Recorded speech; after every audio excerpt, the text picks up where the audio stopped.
Ketiga pengantin baru mati mendadak di kamarnya.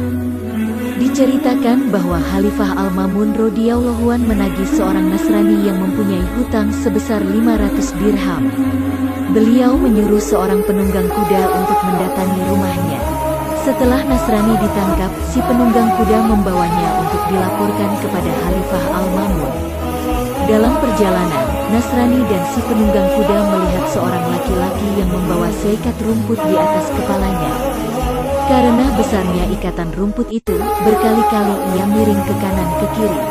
Setiap kali laki-laki itu menegakkan seikat rumput di kepalanya, ia berkata, "La haula wa la quwwata illa billahil aliyyil azim." Kalimat ini adalah kalimat yang agung, sahut Nasrani.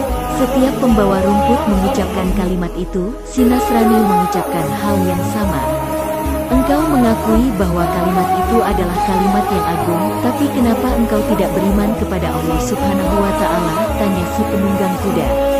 Aku telah mempelajari kalimat itu langsung dari malaikat langit, jawab Nasrani. Si penunggang kuda merasa heran mendengarkan jawaban itu, namun ia tidak meneruskan pertanyaannya. Keduanya meneruskan perjalanan untuk menghadap Khalifah Al-Ma'mun.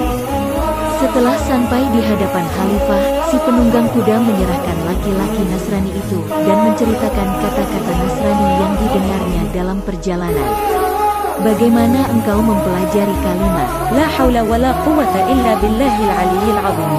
Langsung dari malaikat, tanya Khalifah. Nasrani menjawab dengan jawaban yang sangat panjang. Aku mempunyai paman yang kaya. Pamanku mempunyai putri yang sangat cantik. Aku melamarnya, akan tetapi ditolak. Kemudian paman menjodohkan putrinya dengan laki-laki lain. Seusai pesta pernikahan, kedua mempelai dipersilahkan untuk memasuki kamar pengantin. Di malam harinya, secara mendadak pengantin laki-laki meninggal. Kemudian aku melamarnya lagi karena putri paman sudah tidak bersuami, akan tetapi lamaranku ditolak lagi dan pamanku menjodohkannya kepada laki-laki lain yang kedua. Seperti halnya laki-laki yang pertama, setelah kedua mempelai masuk kamar, malam harinya laki-laki yang kedua ini meninggal juga seperti yang pertama. Kemudian aku melamarnya lagi, akan tetapi lamaranku juga tidak diterima. Kemudian putri pamanku dinikahkan lagi dengan laki-laki yang ketiga. Ia juga mengalami kejadian seperti suami yang pertama dan yang kedua, meninggal secara mendadak. Kemudian pamanku menawarkan putrinya ke sana kemari, namun tidak ada satupun lelaki yang mau menerimanya karena takut mati. Setelah itu paman menikahkan putrinya kepadaku. Sebagaimana yang sudah-sudah, seusai pesta pernikahan, ketika aku memasuki kamar istriku, tiba-tiba datanglah setan sebesar gunung. Kemana engkau masuk? Teriak setan dengan lantang. Kepada istriku, jawabku. Apakah kamu tidak tahu apa yang aku lakukan terhadap suami-suaminya sebelum kamu? Iya, aku tahu. Jika kamu rela, wanita itu menjadi istriku di malam hari dan menjadi istrimu di siang hari, jika tidak maka aku akan membunuhmu. Iya, aku rela. Begitulah kejadiannya sehingga putri pamanku menjadi istriku di siang hari dan menjadi istrinya di malam hari dalam waktu yang cukup lama. Kemudian pada suatu malam dia berkata padaku, pada malam ini aku akan pergi ke langit untuk mencuri suara-suara malaikat, padahal malam ini adalah giliranku. Maukah kamu menemani aku naik ke langit bersama-sama? Iya, aku mau. Kemudian setan itu berubah menjadi seperti unta, dan meminta padaku untuk naik di atas punggungnya.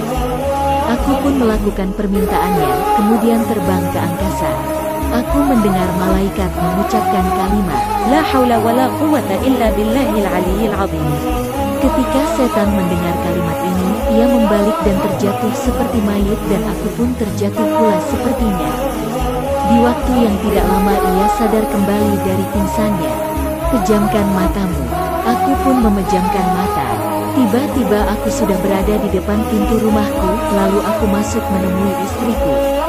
Tutuplah semua pintu, jendela dan lubang-lubang ventilasi ketika suamimu yang kedua berada di rumah ini, pintaku. Pada waktu Isya, setan datang dan masuk rumah. Kemudian istriku melakukan semua yang aku perintahkan. Lalu aku datang mendekatkan mulutku di pintu dengan mengucapkan kalimat, La haula wa la quwwata illa billahil aliyyil azim. Sesaat kemudian aku mendengar suara gaduh yang amat sangat dari dalam rumah. Ku ulangi kalimat itu lagi sampai ketiga kali. Tidak lama kemudian istriku memanggilku. "Masuklah suamiku," katanya. Aku pun kemudian masuk. Kemudian dia bercerita kepadaku. "Ketika engkau membaca kalimat itu yang pertama, setan berputar-putar mencari lubang pada dinding untuk melarikan diri dari rumah ini, tetapi ia tidak menemukannya. Ketika engkau membaca kalimat itu yang kedua, turunlah api dari langit, maka api itu mengepungnya. Ketika engkau membaca kalimat itu yang ketiga, setan itu terbakar sehingga menjadi abu. Sekarang kita telah diselamatkan Allah dari setan yang dilaknat."